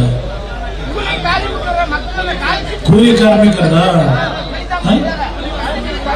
ಅಸಂಘಟಿತ ಕೂಲಿ ಕಾರ್ಮಿಕರು. ನಾನು 2006 ಮುಖ್ಯಮಂತ್ರಿ ಇದ್ದಾಗ 2006 ಮುಖ್ಯಮಂತ್ರಿ ಇದ್ದಾಗ ಕೇಳೋಣ 2006 ಮುಖ್ಯಮಂತ್ರಿ ಇದ್ದಾಗ ಕಾರ್ಮಿಕ ಇಲಾಖೆಯಲ್ಲಿ ಕಾರ್ಮಿಕ ಕಲ್ಯಾಣ ನಿಧಿ ಅಂತ ಪ್ರಾರಂಭ ಮಾಡಿದ್ರು. 2006 ಸುಮಾರು 10,000 ಕೋಟಿ ದುಡ್ಡಿದೆ ಅಲ್ಲಿ. ಆ ದುಡ್ಡು ಗೂಟಿ ಹೊಡ್ಕೊಂಡು ಕೂತವ್ರೆ. ನಾನು ಏನ್ ಮಾಡೋದು? ಎಷ್ಟು ನಾವು ಧ್ವನಿ ಎತ್ತದ ನಾವು ಕಾರ್ಮಿಕರ ಸಂಘ ಅಸಂಘಟಿತ ಕಾರ್ಮಿಕರ ಬದುಕನ್ನು ಸರಿಪಡಿಸಬೇಕು ಅನ್ನೋದು ನನ್ನ ಜವಾಬ್ದಾರಿ ಇದೆ, ಗೊತ್ತು ನನಗೆ. ನಾನು ಏನು ಮಾಡಲಿ, ನನಗೆ 5 ವರ್ಷದ ಸರ್ಕಾರ ಕೊಡಿ ಅಂತ ಇಡೀ ರಾಜ್ಯದಲ್ಲಿ ಬೇಡದು. ನನಗೆ 5 ವರ್ಷ ಸರ್ಕಾರ ಕೊಡಲಿಲ್ಲ. ನನಗೆ ನನ್ನ ಭಾವನೆಗಳಿರೋದೇ ಬೇರೆ. ನಾನು ಅಧಿಕಾರ ಕೇಳಿದ್ದು ನಾನು ಸ್ವಾರ್ಥಕ್ಕೆಂದು ಕೇಳಿಲ್ಲ. ಇವತ್ತು ಕೇಂದ್ರದಲ್ಲಿ ಮಂತ್ರಿ ಮಾಡತಕ್ಕಂಥ ನಿರ್ಧಾರ ಆದರೆ ನಾನು ಪ್ರಧಾನಮಂತ್ರಿ ಮನವಿ ಮಾಡತಕ್ಕಂಥದ್ದು, ನನಗೆ ಮಂತ್ರಿ ಮಾಡೋದಾದ್ರೆ ಸ್ವಲ್ಪ ಸ್ವತಂತ್ರವಾಗಿ ಕೆಲಸ ಮಾಡತಕ್ಕಂಥ ಅವಕಾಶ ಕೊಟ್ರೆ, ಬರೀ ಮಂಡ್ಯ ಜಿಲ್ಲೆ ಒಂದಕ್ಕೆ ಅಂತಕ್ಕಂಥದ್ದು ನಾನು ಹೇಳಲ್ಲ. ಮಂಡ್ಯ ಜಿಲ್ಲೆಗೆ ಏನೊಂದು ಅಭಿವೃದ್ಧಿ ಅಂತಕ್ಕಂಥದ್ದಾಗಬೇಕಾಗಿದೆ. ಇಡೀ ರಾಜ್ಯದಲ್ಲಿ ಈ ಜಿಲ್ಲೆಯನ್ನ ಮಾದರಿ ಜಿಲ್ಲೆಯಾಗಿ ನಾನು ಮಾಡದೇ ಇದ್ರೆ ಮತ್ತೊಂದು ಮಂಡ್ಯ ಜಿಲ್ಲೆಯಲ್ಲಿ ಪ್ರವೇಶ ಮಾಡಿ ನನಗೆ ಮತ ಕೊಡಿ ಅಂತ ಕೇಳಲಿಕ್ಕೆ ಬರಲ್ಲ. ನಾವೊಂದು ಸವಾಲಿದೆ, ನನ್ನ ಮನಸ್ಸಿನಲ್ಲಿ ಒಂದು ಸವಾಲನ್ನು ಸ್ವೀಕಾರ ಮಾಡಿದ್ದೇನೆ. ಇವತ್ತು ನಮ್ಮ ಬಗ್ಗೆ, ನನ್ನ ತಂದೆ ಬಗ್ಗೆ, ನನ್ನ ಪಕ್ಷದ ಬಗ್ಗೆ ಬಹಳ ಕೆಟ್ಟದಾಗಿ ವ್ಯಂಗ್ಯವಾಗಿ ಟೀಕೆ ಮಾಡತಕ್ಕಂಥ ಕಾಂಗ್ರೆಸ್ನ ನಾಯಕರೇನಿದ್ದಾರೆ, ಹೃದಯದಲ್ಲಿ ಶಪಥ ಮಾಡಿದ್ದೇನೆ, ನಿಮ್ಮೆಲ್ಲರ ಆಶೀರ್ವಾದದಿಂದ ಈ ಬಾರಿ ನಾನು ಲೋಕಸಭೆಗೆ ಹೋದರೆ ನನ್ನದೇ ಆದಂಥ ಕಲ್ಪನೆಗಳನ್ನು ಇಟ್ಟಿದ್ದೇನೆ. ನಾನು ಈಗ ಬರಬೇಕಾದರೆ ಮದ್ದೂರಿನ ಈ ಪೇಟೆ ಬೀದಿಯಲ್ಲಿ ಬಂದೆ. ಆ ಪೇಟೆ ಬೀದಿಯಲ್ಲಿ ಕೆಲವು ಜನ ಬದುಕ್ತಕ್ಕಂಥ ಕೂಲಿ ಕಾರ್ಮಿಕರು ಅಂದ್ರಲ್ಲ, ಅಸಂಘಟಿತ, ಆ ಬಡವರು ಕಂಡರೆ ಕಂಡೆಯಲ್ಲಿ ಅವ್ರು ಯಾವ ರೀತಿ ಬದುಕ್ತಾ ಇದ್ದಾರೆ ಅಂತೇಳಿ ನನಗೆ 5 ವರ್ಷ ಯಾತಕ್ಕೆ ನಾನು ಬಿಜೆಪಿ ಜೊತೆ ಇವತ್ತು ಸಂಬಂಧ ಬೆಳೆಸಿದ್ದೇನೆ ನೋಡಿದೆ. ನಾನು ಸ್ವತಂತ್ರವಾಗಿ ರಾಜ್ಯದಲ್ಲಿ ಇನ್ನೂ 10 ವರ್ಷ ಹೋರಾಟ ಮಾಡಿದ್ರು. ನಾನು ಸ್ವತಂತ್ರವಾಗಿ ಸರ್ಕಾರ ತರಕ್ಕೆ ಸಾಧ್ಯ ಇಲ್ಲ. ನಮ್ಮ ಜನ ನೀವೊಂದು ಕುಮಾರಣ್ಣ ಮುಖ್ಯಮಂತ್ರಿ ಆಗಲಿ ಅಂತೇಳಿ ಮಂಡ್ಯ ಜಿಲ್ಲೆಯಲ್ಲಿ ವೆಂಟಿಕೆಂಟು ಗೆಲ್ಲಿಸ್ಕೊಳ್ಬಹುದು. ಆದ್ರೆ ಇಡೀ ರಾಜ್ಯದಲ್ಲಿ ನಾನು ಗೆಲ್ತಕ್ಕಂಥ ಶಕ್ತಿ ನನ್ನ ಪಕ್ಷದ ಸಂಘಟನೆ ಆ ಮಟ್ಟದಲ್ಲಿಲ್ಲ. ಅದಕ್ಕೋಸ್ಕರವಾಗಿ ಇವತ್ತು ಬಿಜೆಪಿ ಜೊತೆ ಸರ್ಕಾರ ಮಾಡಿರ್ತಕ್ಕಂಥದ್ದು ನಾನು ಸ್ವಾರ್ಥಕ್ಕಲ್ಲ. ಈ ನನ್ನ ಜನತೆ ನನಗೇನು ಈ ಮಟ್ಟಿಗೆ ಬೆಳೆಸಿದ್ದೀರಿ. ಇವತ್ತು ನಾನು ಏಕಾಂಗಿಯಾಗಿ ಸ್ವತಂತ್ರವಾಗಿ ಅಧಿಕಾರ ತಂದು ನಿಮ್ಮ ಸೇವೆ ಮಾಡ್ಲಿಕ್ಕೆ ಸಾಧ್ಯ ಇಲ್ಲ. ಇವತ್ತು ನರೇಂದ್ರ ಮೋದಿ ಅವರು ಅಂತ ಹೇಳಿ ಇಡೀ ದೇಶದಲ್ಲಿ ಜನತೆಯನ್ನು ಕೂಗ್ತಾ ಇದ್ದಾರೆ. ಅವರ ಜೊತೆಯಲ್ಲಿ ಅವರಿಂದ ಸಹಕಾರ ಪಡೆದು ಇವತ್ತು ಸರ್ಕಾರವನ್ನ ನಾವು ರಚನೆ ಮಾಡಿದ್ರೆ ಈ ಒಂದು ನಾಡನ್ನ, ಈ ರಾಜ್ಯದ, ಈ ಜಿಲ್ಲೆಯ ಸಮಗ್ರ ಅಭಿವೃದ್ಧಿ ಅಷ್ಟೇ ಅಲ್ಲ, ಉತ್ತರ ಕರ್ನಾಟಕದ ನೀರಾವರಿ ಯೋಜನೆಗಳಿರಲಿ, ನಮ್ಮ ಭಾಗಕ್ಕೆ ಯಾವೊಂದು ಮೇಕೆದಾಟಿನ ಅವಶ್ಯಕತೆ ಇದೆ, ಇದೆಲ್ಲವನ್ನ ಮುಂದಿನ 5 ವರ್ಷದಲ್ಲಿ ಕಾರ್ಯರೂಪಕ್ಕೆ ತಂದು ನಿಮ್ಮ ಋಣ ತೀರಿಸಬೇಕು ಅನ್ನೋದಕ್ಕೋಸ್ಕರವಾಗಿ ನಾನು ಬಿಜೆಪಿ ಜೊತೆ ಮೈತ್ರಿಯನ್ನು ಮಾಡ್ಕೊಂಡಿದ್ದೇನೆ. ಬಿಜೆಪಿ ಜೊತೆ ಮೈತ್ರಿ ಮಾಡಿರೋದು ಸರ್ಕಾರದೊಳಗಿದ್ರೆ ನಾನು ನಿಮ್ಗೆ ಏನಾದರೂ ಕೆಲಸ ಮಾಡಬಹುದು. ಸರ್ಕಾರದಲ್ಲಿ ಹಿಂದೆ ಇದ್ರೆ ಬೇರೆ ಮೇಲೆ ಬಂದು ಭಾಷಣ ಮಾಡಿ ಪತ್ರಿಕೆಯವರು ಉದ್ದೇಶಿಸಿ ಬೈಬಹುದಷ್ಟೇ ನಾನು. ಆದ್ರೆ ನಿಮ್ ಕೆಲಸ ಆಗಲ್ಲ, ನಿಮ್ ಕಷ್ಟ ಬಗೆಹರಿಸಲಿಕ್ಕಾಗಲ್ಲ. ಅದಕ್ಕೋಸ್ಕರ ನನ್ನ ರೈತ ಬಂಧುಗಳಿರಲಿ, ಯಾವುದೇ ಸಮಾಜ ಇರಲಿ, ಅದು ದಲಿತ ಸಮಾಜಗಳಿರಲಿ, ನಮ್ಮ OBC ಕುರುಬರಿರಲಿ, ಮಡಿವಾಳರಿರಲಿ, ಸವಿತಾ ಸಮಾಜ ಇರಲಿ, ನನಗೆ ಜಾತಿ ಇಲ್ಲ. ನಾನು ಇವತ್ತು ಸಿದ್ದರಾಮಯ್ಯನವ್ರಿಗೆ ಹೇಳ್ತೀನಿ, ಸಿದ್ದರಾಮಯ್ಯನವರೇ, ದೇವೇಗೌಡರನ್ನ ಜಾತ್ಯತೀತ ಪದ ತೆಗೆದುಹಾಕಿ ನೀನು ಪಕ್ಷದ್ದು ಅಂತ ಹೇಳ್ತೀನಿ. ಇವತ್ತು ನೀವು ಇಲ್ಲಿ ಈ ಮಟ್ಟಕ್ಕೆ ಕೂತಿದ್ರೆ ಯಾವ ದೇವೇಗೌಡರಿಗೆ ಈ ಒಕ್ಕಲಿಗ ಸಮಾಜ ಶಕ್ತಿಯನ್ನು ತುಂಬಿದ್ದೀರಿ ರಾಜಕಾರಣದಲ್ಲಿ. ಈ ಒಕ್ಕಲಿಗ ಸಮಾಜ ದೇವೇಗೌಡರಿಗೆ ಕೊಟ್ಟಂತ ಶಕ್ತಿಯನ್ನ ನಿಮ್ಮಂತ OBC ಹಿಂದುಳಿದ ವರ್ಗದ ಜನ ಏನಿದ್ರೆ ನಮ್ಮ ಒಕ್ಕಲಿಗ ಸಮಾಜ ದೇವೇಗೌಡರು ಕೊಟ್ಟ ಶಕ್ತಿಯನ್ನ ನಿಮಗೆ ತಾನೇ ಹೇಳಿದ್ರು, ನಿಮ್ಮನ್ನ ಇವತ್ತು ಸ್ಥಾನದಲ್ಲಿ ತಂದಿದ್ದಾರೆ. ಈಗ ದೇವೇಗೌಡರು ದುಡಿಮೆ ನಿಮಗೆ ಬೇಕಿಲ್ಲ, ದೇವೇಗೌಡರ ದುಡಿಮೆ ನಿಮಗೆ ಬೇಕಿಲ್ಲ. ಎಲ್ಲಿದ್ರಿ ನೀವೆಲ್ಲ? ಎಲ್ಲಿದ್ರಿ? ನಾವೇ ರಾಜಕಾರಣಕ್ಕೆ ಬಂದಿರಲಿಲ್ಲ, ಇನ್ನು ಸಣ್ಣ ಮಕ್ಕಳು ನಾವು. ನಿಮ್ಮನ್ನ ದೇವೇಗೌಡರು ಅವರ ಸಚಿವ ಸಂಪುಟದಲ್ಲಿ ಆರ್ಥಿಕ ಸಚಿವರನ್ನ ಮಾಡಿದ್ರು. ಹೇಳ್ತಾರೆ ನಿನ್ನೆ ದೇವೇಗೌಡರು ಕುಟುಂಬ ಅವರಿಗೆ ಮಾತ್ರ ಅವರು ರಾಜಕಾರಣ ಮಾಡೋದು, ಯಾರನ್ನೂ ಒಕ್ಕಲಿಗರನ್ನು ಬೆಳೆಸಲ್ಲ ಅಂತ ಮೊನ್ನೆ ತಾನೇ ಸಿದ್ದರಾಮಯ್ಯ ಹೇಳಿದ್ದಾರೆ. ಎಷ್ಟು ಜನ ಬೆಳೆಸಿದ್ರು ದೇವೇಗೌಡರು, ಎಂತೆಂತ ಹಿನ್ನೆಲೆ ಇದ್ದವ್ರು ಬಂದು ದೇವೇಗೌಡರ ನೆರಳಲ್ಲಿ ಬೆಳೆದು ಈಗ ಅವನು ಯಾರೋ ಬದುಕ ಹೇಳ್ತಾನೆ ಅಂತ ದೇವೇಗೌಡರ ಬಗ್ಗೆ ಚರ್ಚೆ ಮಾಡ್ತಾರೆ. ಅಂತ ದಿನಗಳನ್ನು ನೋಡ್ತಾ ಇದ್ದೇವೆ. ದೇವೇಗೌಡರು ಜಾತಿ ನೋಡ್ಲಿಲ್ಲ, ನಮ್ಮ ಜನ ಬೆಳೆಸಿದಂತ ನಮ್ಮ ಜನ ಏನಿದ್ದೀರಿ ಏನು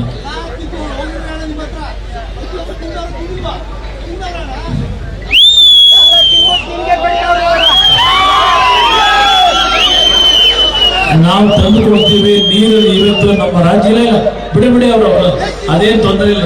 ಅವ್ರ ಆಕ್ಚುಲಿ ಅವ್ರ ನೋವನ್ನು ಹೇಳ್ಕೊತಾ ಇದ್ದಾರೆ. ಇಲ್ಲಿ ಇಲ್ಲ ಬಿಡಿ ನಮ್ಮ ಪೊಲೀಸರು ತೊಂದರೆ ಇಲ್ಲ, ನಮ್ಮ ಅಭಿಮಾನಿಗಳ ಬಿಡಿ.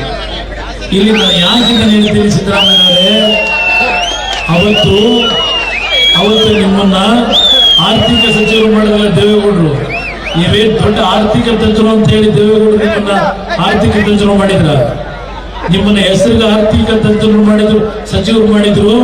ನಿಮ್ಗೆ ಆ ಶಕ್ತಿಯನ್ನು ಬೆಳೆಸಬೇಕಾದ್ರೆ ಆರ್ಥಿಕ ಇಲಾಖೆಯನ್ನು ಯಾವ ರೀತಿ ನಡೆಸಬೇಕು ಅಂತ ಹೇಳಿ ಕಲಿಸ್ಕೊಟ್ಟವ್ರು ದೇವೇಗೌಡರು.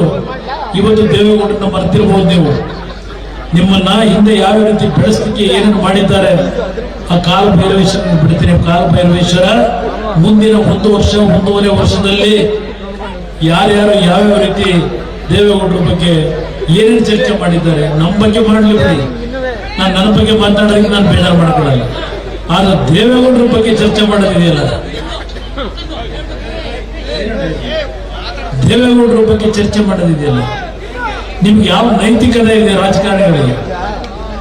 ಅವರು ಯಾವ ರೀತಿ ಬದುಕಿದ್ದಾರೆ, ಯಾವ ರೀತಿ ಬಂದರು. ದುಡ್ಡು ಮಾಡೋದಾಗಿದ್ರೆ ಇವತ್ತು ಎಷ್ಟು ಸಂಪಾದನೆ ಮಾಡ್ಬೋದಾಗಿತ್ತು. ದೇವೇಗೌಡರು ದುಡ್ಡನ್ನು ಸಂಪಾದನೆ ಮಾಡ್ಲಿಕ್ಕೆ ಹೋಗಲಿಲ್ಲ. ಈ ನಾಡಿನ ಜನತೆಯ ಬದುಕನ್ನ ಯಾವ ರೀತಿ ಸರಿಪಡಿಸ್ಕೊಳ್ಬೇಕು ಅಂತ ಹೇಳಿ ಹೋರಾಟ ಮಾಡಿದಂತವ್ರು 62 ವರ್ಷ ರಾಜಕೀಯ ಜೀವನದ. ಇವತ್ತು ಈ ಮೊದಲನೇ ಬಾರಿಗೆ ಗೆಲ್ಲಬೇಕು, ಮುಖ್ಯಮಂತ್ರಿ ಆಗಬೇಕು, ಮಂತ್ರಿ ಆಗಬೇಕು ಅಂತೀವಿ.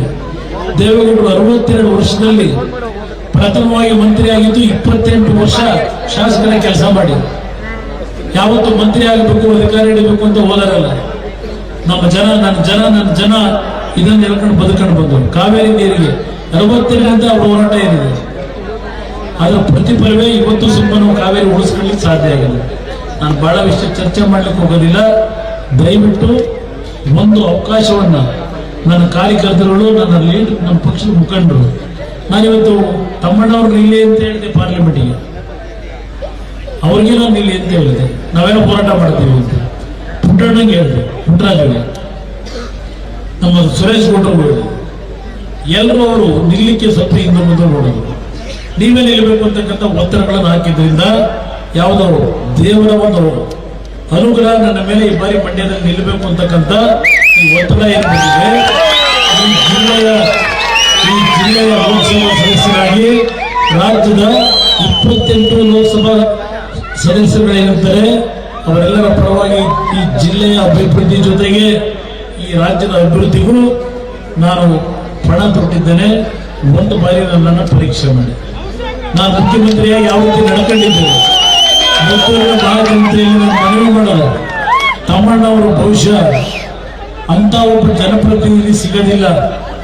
ಪ್ರತಿನಿತ್ಯ ನನ್ನ ಕ್ಷೇತ್ರದ ಜನತೆಯ ಕೆಲಸ ಅಂತ ಹೇಳಿ ರಸ್ತೆ ಕೆಲಸ ಇಂದ ಹಿಡಿದು ಬ್ಯಾರೇಜ್ಗಳು ಕಟ್ಟತಕ್ಕಂಥದ್ದಿರಬಹುದು, ಕೆರೆಗಳು ನಿರ್ಮಾಣ ಮಾಡತಕ್ಕಂಥದ್ದಿರಬಹುದು, ಎಲ್ಲಾ ರೀತಿಯ ಕಾರ್ಯಕ್ರಮಗಳಿಗೆ ಅವರು ಪ್ರಾಮಾಣಿಕವಾಗಿ ದುಡಿಮೆ ಮಾಡಿದ್ದಾರೆ. ಕಳೆದ ಚುನಾವಣೆಯಲ್ಲಿ ನಾನು ಜನ ಕೆಲಸ ಮಾಡಿದ್ದೇನೆ, ನಾನು ಯಾಕೆ ದುಡ್ಡು ಹಂಚಬೇಕು? ಜನ ಕೇಳಿದಂತ ನಿರೀಕ್ಷೆಗಿಂತಲೂ ಹೆಚ್ಚಿನ ರೀತಿಯಲ್ಲಿ ಕೆಲಸ ಮಾಡಿದ್ದಾರೆ. ನಾನು ಚುನಾವಣೆಗೆ ದುಡ್ಡು ಹಂಚಿಗೆ ಎಲ್ಲದಾದರೆ ಅದು ಅರ್ಥ ಇದೆ.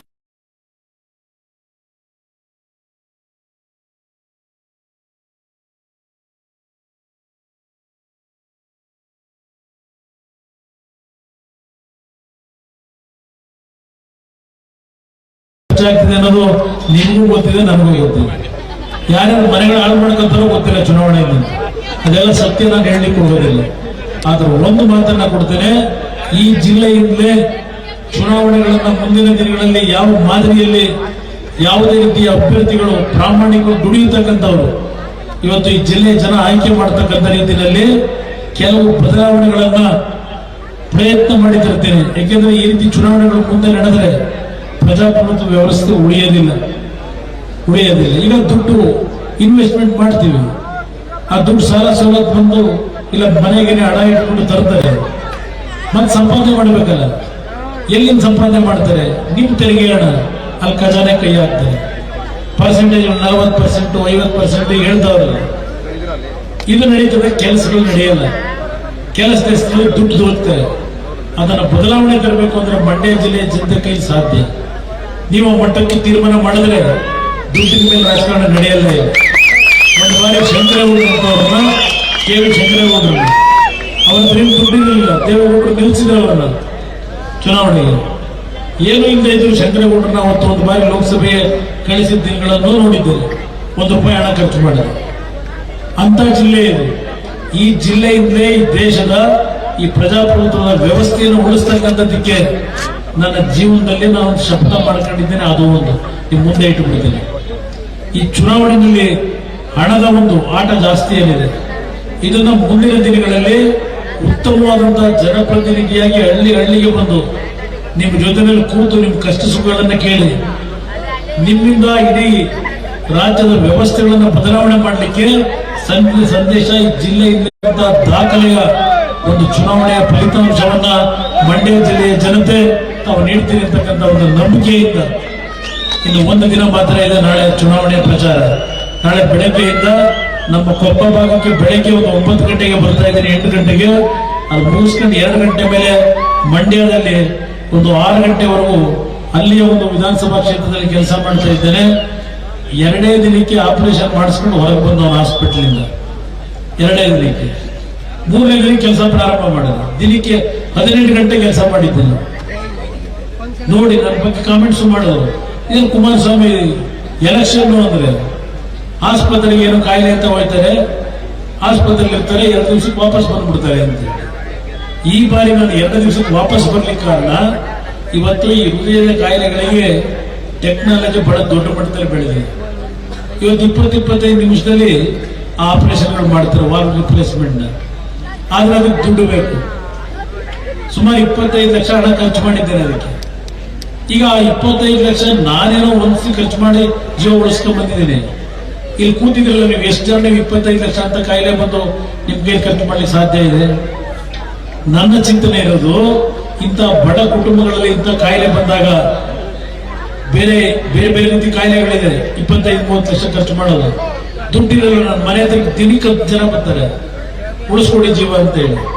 ನಿಮ್ಮಂತ ಆ ಒಂದು ಬಡ ಕುಟುಂಬಗಳೇನಿದ್ದಾವೆ ಅವರಿಗೆ ಇವತ್ತು 25 ಲಕ್ಷ ಇರಲಿ, 30 ಲಕ್ಷ ಇರಲಿ, ಅವ್ರ ಸಾಲಗಾರರಾಗಿ ಅವ್ರ ಜೀವನ ಹಾಳಾಗಬಾರದು. ಸಂಪೂರ್ಣವಾಗಿ ರಾಜ್ಯ ಸರ್ಕಾರವೇ ಸಂಪೂರ್ಣ ಹಣವನ್ನು ತೊಡಗಿಸಬೇಕು, ಇಲ್ಲ ಕೇಂದ್ರ ಸರ್ಕಾರದಿಂದಲೇ ಹಣ ಕೊಡಬೇಕು. ಈ ರೀತಿಯ ಒಂದು ಕಾರ್ಯಕ್ರಮ ತರಬೇಕು ಅನ್ನೋದು ನನ್ನ ಕಾರ್ಯಕ್ರಮ. 2,000 ರೂಪಾಯಿ ಕೊಡೋ ಕಾರ್ಯಕ್ರಮ ಅಲ್ಲ. 2,000 ರೂಪಾಯಿ ಏನ್ ಮಾಡ್ತೀವಿ? ಆ 2,000 ರೂಪಾಯಿ ಕೊಡೋದಕ್ಕೆ ಇಲ್ಲಿ ಕೂತಿದ್ದೀರಿ. ಬೆಳಗಿನ ಸಾಯಂಕಾಲದ ದುಡಿಮೆ ಮಾಡಿ, ಸಾಯಂಕಾಲ ನಾವೇ ನಿಮಗೆ ಪ್ರೋತ್ಸಾಹ ಕೊಡ್ತೀವಿ. ಅಧಿಕಾರಿಗಳಿಗೆ ನೀವು ಇಂತಿಷ್ಟು ತಿಂಗಳು ಮಾರಾಟ ಮಾಡಲೇಬೇಕು ಅಂತೇಳಿ ಅವನಿಗೆ ಚಳಿ ಜ್ವರ ಬಿಡಿಸ್ತೀವಿ. ಅಧಿಕಾರಿಗೆ ಹೋಗ್ತೀವಿ, ಸಾಯಂಕಾಲ ಹೋದಾಗ ಹಿಂದೆ ಇದ್ದಂತ 50 ರೂಪಾಯಿ ಬಾಟ್ಲು ಇವತ್ತು 150-180 ರೂಪಾಯಿ ಮಾಡಿರ್ತಾರೆ. ಇಲ್ಲಿ 2,000 ರೂಪಾಯಿ ಕೊಡ್ತಾರೆ. ಅಲ್ಲಿ ಬಂದು ಇನ್ನೊಂದು ಕಡೆಯಿಂದ ನಿಮ್ಮ ಹತ್ರ 4,000-5,000 ರೂಪಾಯಿ ತಿಂಗಳಿಗೆ ಖರ್ಚು ಮಾಡಿಸ್ತಾರೆ. ಅದಕ್ಕೆ ನಾನು ಮೊನ್ನೆ ಹೇಳಿದ್ದು, ಇದು ಪಿಕ್ ಪ್ಯಾಕೆಟ್ ಸರ್ಕಾರ. ಇದು ಕಾಂಗ್ರೆಸ್ ಸರ್ಕಾರ ಜನರ ಸರ್ಕಾರ ಅಲ್ಲ, ಪಿಕ್ ಪ್ಯಾಕೆಟ್ ಸರ್ಕಾರ. ಇವತ್ತು ಬೋರ್ವೆಲ್ಗಳಿಗೆ ಟಿಸಿ ಹಾಕೋದಕ್ಕೆ ನನ್ನ ಕಾಲದಲ್ಲಿ 2006-7 ರೇವಣ್ಣ ಅವರು ವಿದ್ಯುತ್ ಶಕ್ತಿ ಮಂತ್ರಿ 10 ರಿಂದ 15 ಸಾವಿರದಲ್ಲಿ ಹಾಕೊಡುವು. ಇವತ್ತು 2 ಲಕ್ಷ ರೂಪಾಯಿ ಕೊಡ್ಬೇಕು. ಇವತ್ತು ನೀವು ಎಲ್ಲಿಂದ ರೈತರು, ಎಲ್ಲಿಂದ ನೀವು 5 ಎಕರೆ ಭೂಮಿ ಇರಲಿ, ನೀವು 2 ಲಕ್ಷ ರೂಪಾಯಿ ಎಲ್ಲಿಂದ ಕೊಡ್ತೀರಿ? ಎಲ್ಲಿಂದ ತರಕ್ಕೆ ಸಾಧ್ಯ ಇದೆ? ಇದೆಲ್ಲವನ್ನ ಯೋಚನೆ ಮಾಡಿದ್ದೇವೆ. ನನಗೆ ದೇವರು ಭಗವಂತ ದೆಹಲಿಯಲ್ಲಿ ಒಂದು ಒಳ್ಳೆ ಅವಕಾಶ ಕಲ್ಪಿಸಿದ್ರೆ ಒಂದೊಂದು ಕ್ಷಣ ನಾನು ವ್ಯರ್ಥ ಮಾಡಿದೆ. ನನ್ನ ಜನರ ಬದುಕನ್ನು ಸರಿಪಡಿಸಲಿಕ್ಕೆ ಕೇಂದ್ರ ಸರ್ಕಾರದಲ್ಲಿ ಎಲ್ಲ ಅವಕಾಶಗಳೇನಿದೆ ಅದೆಲ್ಲವನ್ನ ನಿಮಗೇ ದಾರಿ ಎರೆದು ನಿಮ್ಮ ಕುಟುಂಬಗಳ ಬದುಕಿಗೆ ಒಂದು ಹೊಸ ದಾರಿಯನ್ನು ತಂದುಕೊಳ್ಳಕ್ಕೆ ಪ್ರಯತ್ನ ಪಡ್ತೀನಿ. ನಮ್ಮ ಗುರುತು ನೀವು ಬೆಳೆಸಿರ್ತಕ್ಕಂಥ ನಿಮ್ಮ ರೈತರ ಪಕ್ಷ ಜನತಾದಳ ಅಂತ ಇದ್ರು, ಇದು ನೀವು ಬೆಳೆಸಿರೋ ಪಕ್ಷ ರೈತರ ಪಕ್ಷ. ಇದು ಆ ತೆನೆ ಮತ್ತು ಮಹಿಳೆಯ ಗುರುತು ಕ್ರಮ ಸಂಖ್ಯೆ ನಂಬರ್ 1. ಅದಕ್ಕೆ ತಮ್ಮ ಆಶೀರ್ವಾದವನ್ನು ನೀಡಿ ನನಗೆ ಮುಂದಿನ ದಿನಗಳು, ಅದರ ಜೊತೆಗೆ ಪಕ್ಕದಲ್ಲಿ ಡಾಕ್ಟರ್ ಮಂಜುನಾಥ್ ಅವರು ಬಿಜೆಪಿ ಪಕ್ಷ ನಾವೇ ನಿಲ್ಲಿಸಿದ್ದೀವಿ. ನಿಲ್ಲಿಸಲಿಕ್ಕೆ ಕಾರಣ ಅದಕ್ಕೆ ಬೇರೆ ಉದ್ದೇಶ ಇದೆ. ಮಂಜುನಾಥ್ ಅವರು ಬೆಂಗಳೂರು ಗ್ರಾಮಾಂತರ ಜಿಲ್ಲೆಯಲ್ಲಿ ಅಭ್ಯರ್ಥಿಯಾಗಿದ್ದಾರೆ. ಅವರಿಗೂ ಸಹ ನಮ್ಮ ಚನ್ನಪಟ್ಟಣ ರಾಮನಗರ ಈ ಭಾಗದಲ್ಲಿ ಅವರು ಸಹ ತಮ್ಮ ಹಿಂದೂ ಸ್ನೇಹಿತರುಗಳಿಗೆ ಹಿತೈಷಿಗಳಿಗೆ ಮನವಿ ಮಾಡಿ ಅಂತ ಹೇಳಿ ನಿಮ್ಮೆಲ್ಲರಿಗೂ ಹೊಂದಿಸಿ ಮುಗಿಸ್ತೇನೆ. ಜೈ ಜೈ ಕರ್ನಾಟಕ. ನಾಲ್ಕು ಹಾಗೂ ವೈದ್ಯಪುರ ಗ್ರಾಮಸ್ಥರ ಪರವಾಗಿ ಪ್ರಿಯಾಂಕಾ ಅವರಿಂದ ಮಾಲಾರ್ಪಣೆಯನ್ನ ಮಾಡಲಾಗ್ತದೆ.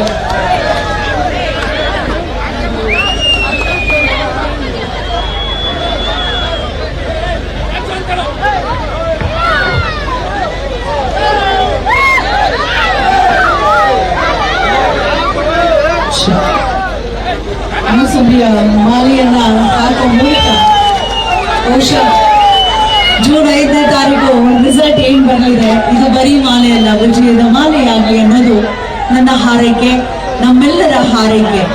ಹಾಗಾಗಿ ಶುಭ ಶುಕ್ರವಾರದಂದು 26ನೇ ತಾರೀಕಿನಂದು ದಯವಿಟ್ಟು ಹೋಗಿ ಮತವನ್ನು ಚಲಾವಣೆ ಮಾಡಿ ಒಬ್ಬ ಸಹೃದಯ ವ್ಯಕ್ತಿಗೆ, ಕರ್ನಾಟಕದ ಗಟ್ಟಿ ಶಕ್ತಿಗೆ ನಾವು ಬಲಪಡಿಸೋಣ.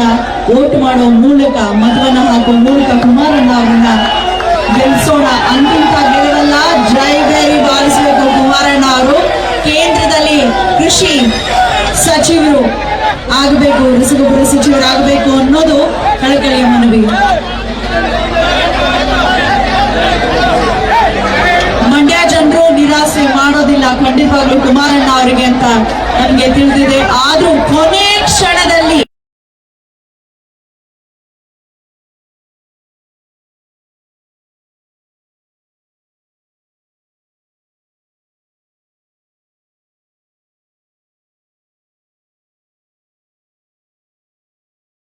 ಹೆಚ್ಚಿನ ವಿಡಿಯೋಗಳಿಗೆ ಪ್ರತಿಧ್ವನಿ ಯೂಟ್ಯೂಬ್ ಚಾನೆಲ್ ಸಬ್ಸ್ಕ್ರೈಬ್ ಮಾಡಿ, ಬೆಲ್ ಐಕಾನ್ ಕ್ಲಿಕ್ ಮಾಡಿ.